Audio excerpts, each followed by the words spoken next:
I'm really curious about the mastodon, and ultimately, Cindy had a chance to intersect with you in 1974. Well, actually, I intersected with him when I was a child, like in grade school and junior high, because every summer my family spent the summers over in the Lauderdale Estates area, and every summer we would go at least once or twice to the Indian Museum and the country store. And I remember the log cabin now that you mentioned it. And so you were like this college guy, you were that much older than we were. It was your store, and we would come in and you would tell us little things about the artifacts. I took a lot of young folks through a tour, a free tour of the museum while they were there. And it made me interested in I'm calling the ancient Indian heritage in this area because of what I saw and was exposed to at your store.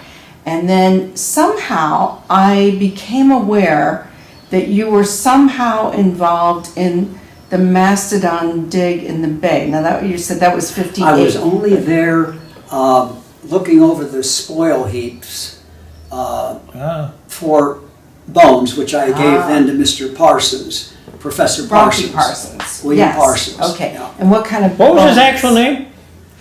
That was his name, William Parsons. We only knew him as Rocky. We knew him as Rocky. Because he would teach oceanography and rocks and geology. He probably didn't pick up on ours because he got involved in another one that was found down closer to French Creek on the Calvin Ernst property. Okay.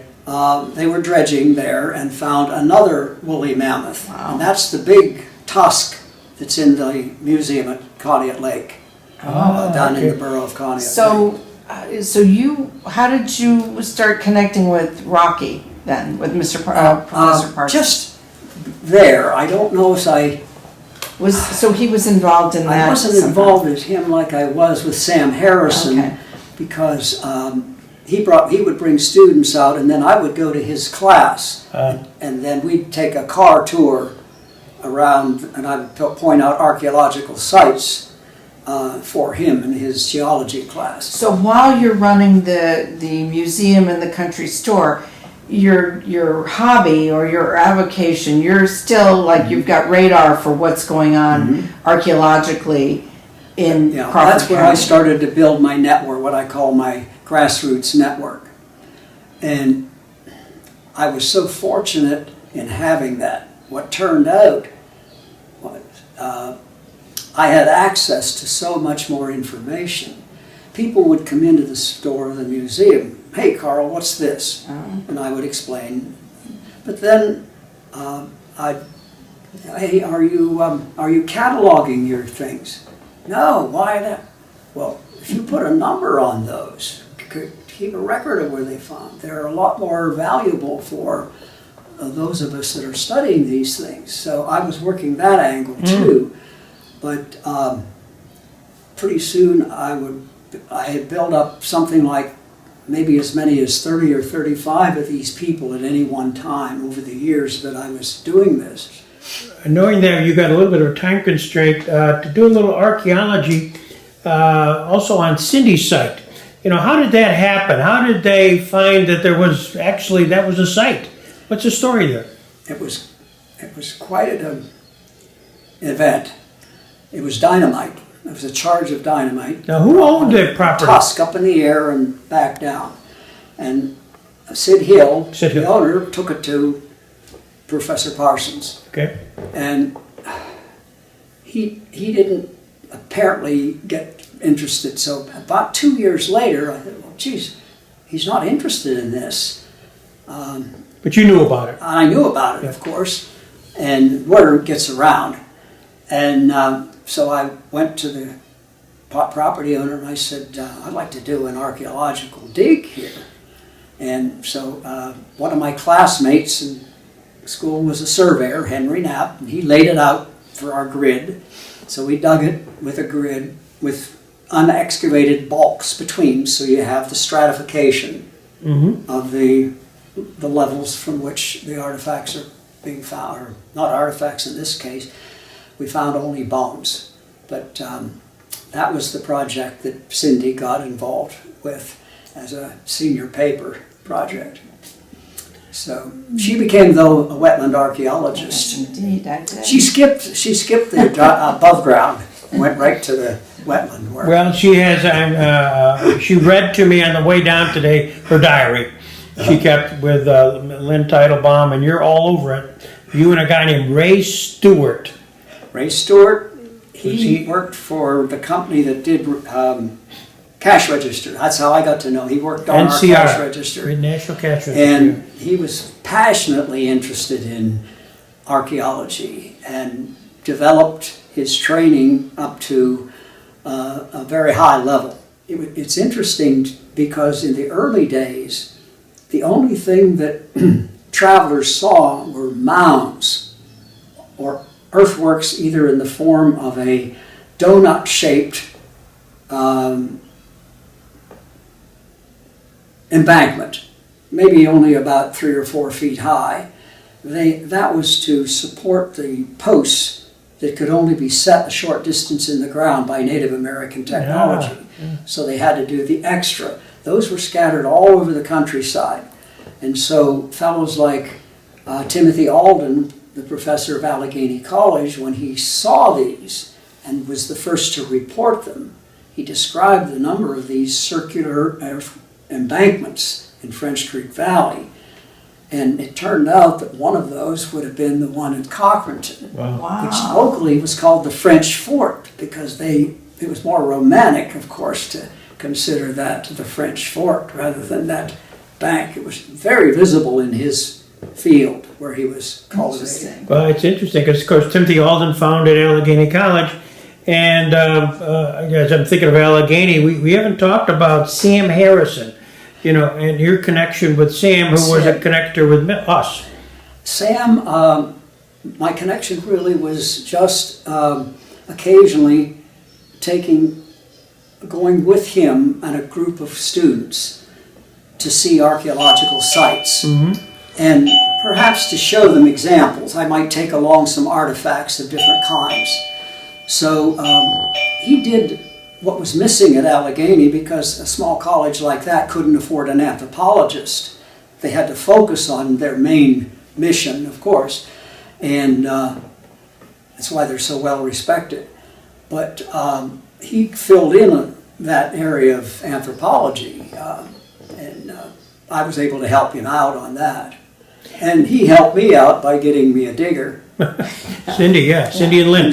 And in fact, you helped the rest of our family out because he went there, according to the Cindy's diary, one day to check on them to see if they're actually doing it, because this was their independent study, and took pictures. Yeah. And it's those pictures which are currently at Allegheny College to this day. Mm-hmm. We're going to go from here back up to take them. Because she's now a rock star. No pun intended. Where there it is, a museum. And I've heard that that's such a fabulous collection, and I have missed that. Yeah, well, it's there, and I'm not sure for long, but there's pictures of Cindy with that Sam Harrison took. And Sam became a friend later on, much later on in life, after he graduated. But it's a small world. Do you have much recollection of the girls digging out there? Do you remember? Not some. The way they looked when they left, I thought, oh my goodness, they're going back to the door and look away. Because they were mutters, I think. Lynn, wasn't her name Lynn? Lynn Teitelbaum. I thought, boy, those girls are going back. They're gonna get in trouble or that. But no. If Ray was with me, we would keep an eye on them and help them, show them how to carefully skim and shave off the area around the bones so they would stand up better in a photograph. They would stand out. Yeah.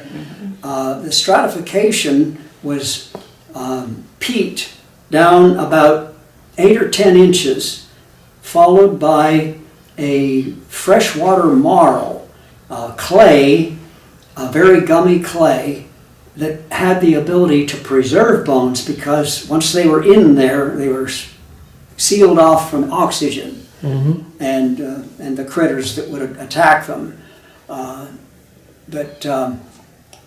So in the wall profile, you could see a little bit of that.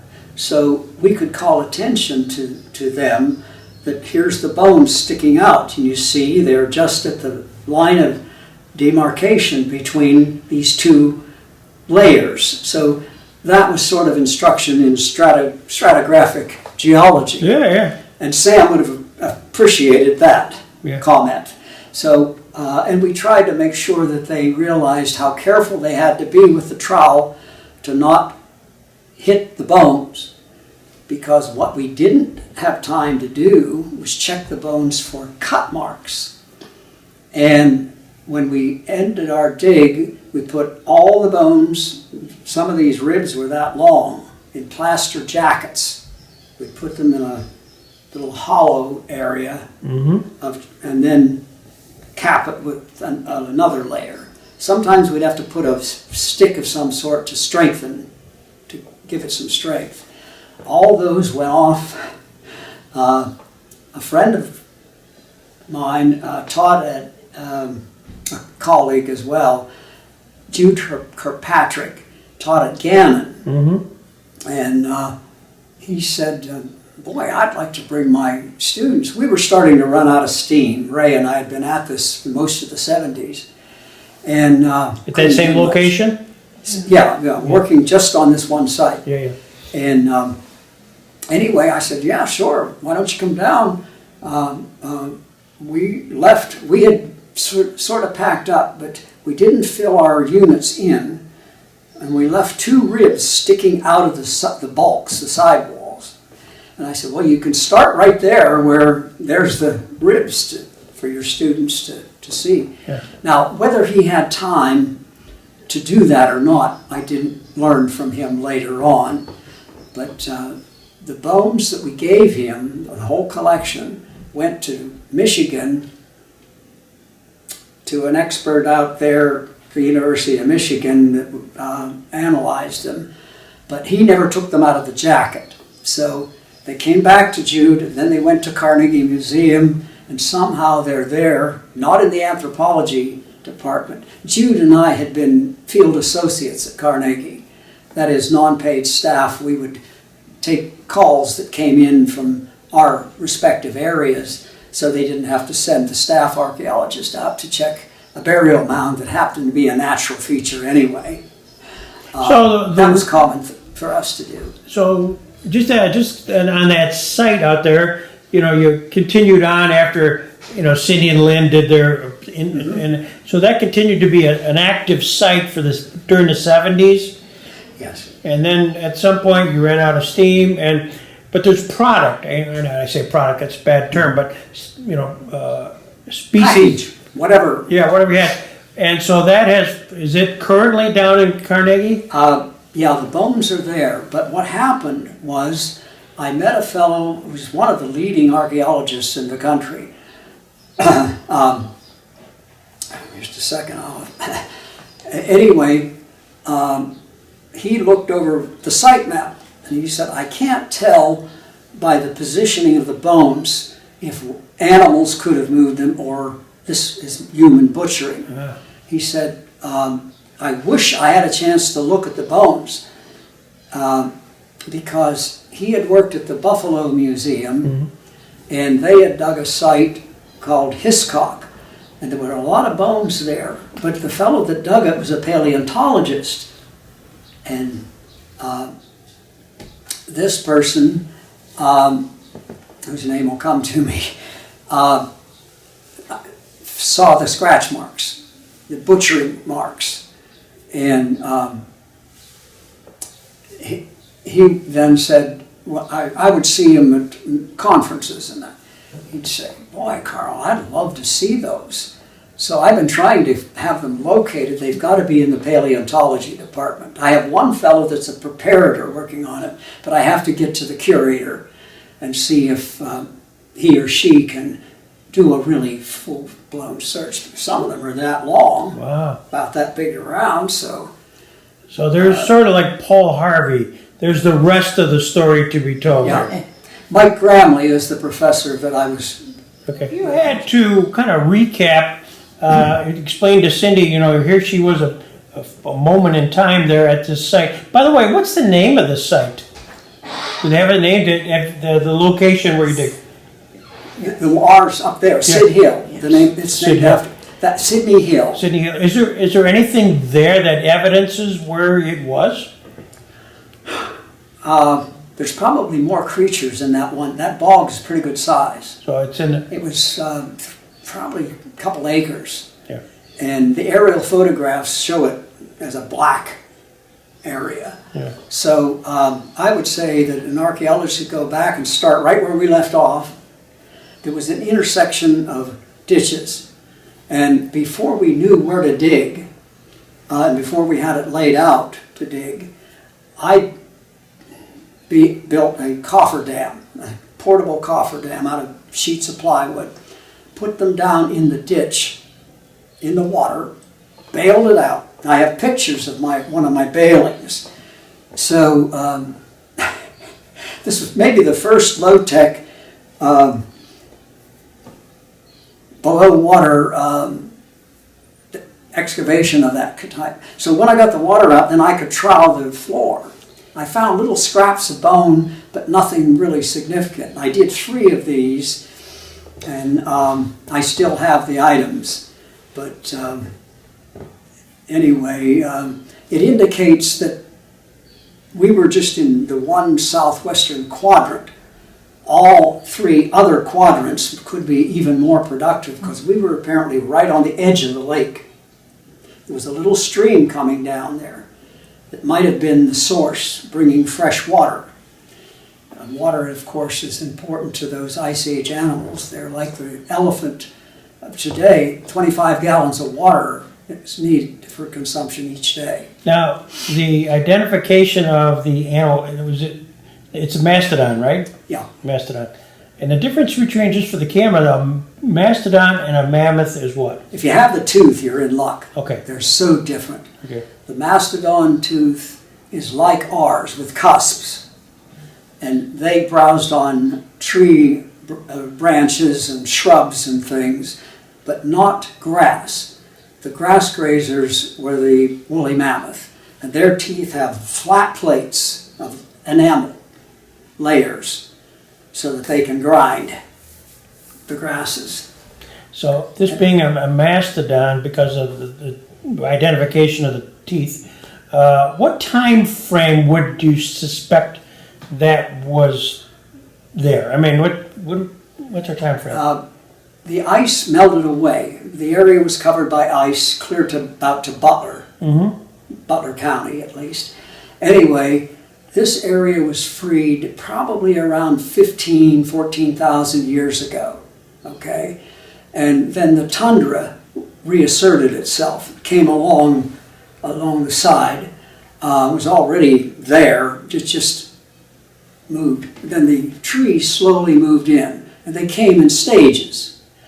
The first Indians, the ones that were called the Paleo Indians, they would be hunting the mammoth, mastodon, but probably the caribou, because there were so many caribou in a herd that you could harvest more meat than you could get even out of one of these gigantic critters.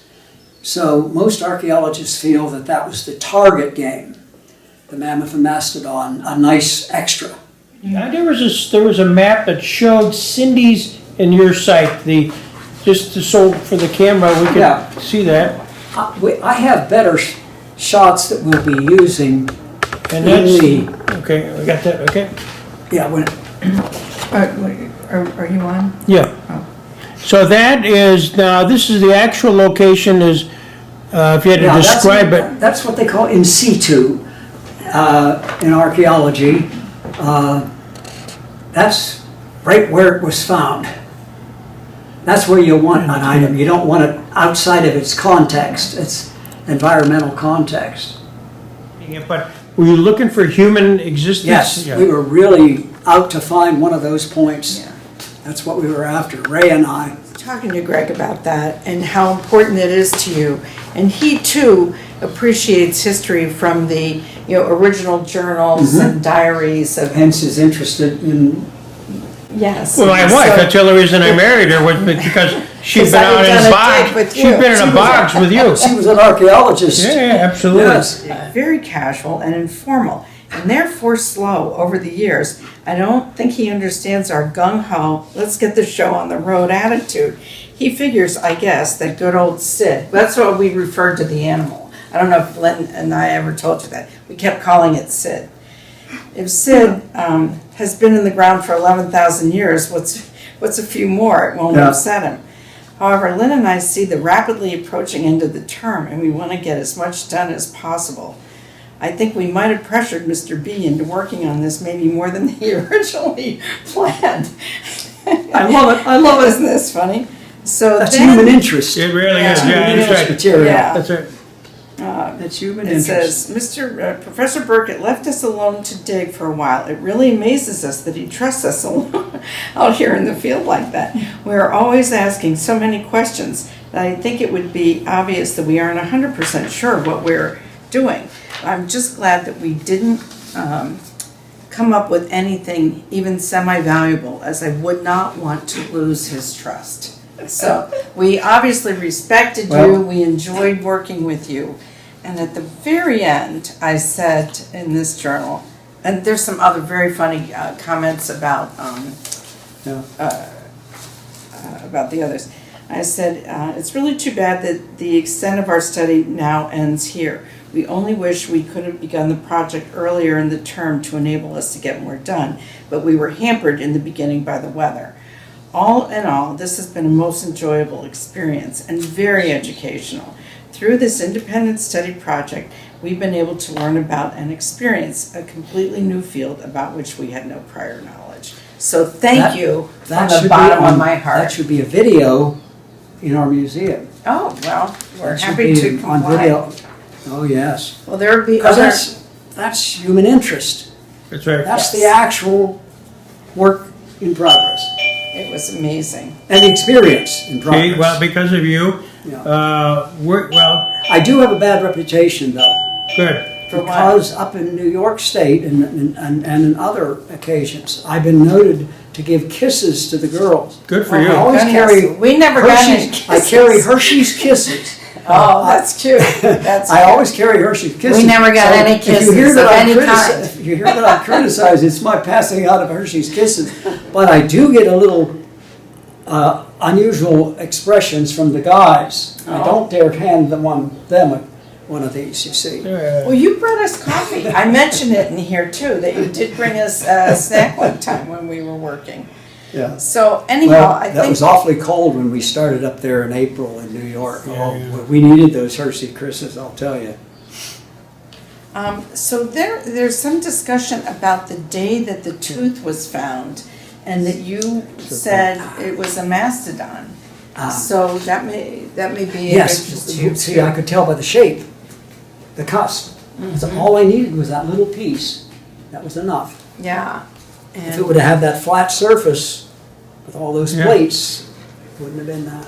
Well, this Oh, is for thanks you. so much. This is Enjoy. a- I hope you can read it. That I'll be is a happy to help decipher it. if you Historically need. valuable document right there. Well, it's a primary source, if nothing else. Oh, it is.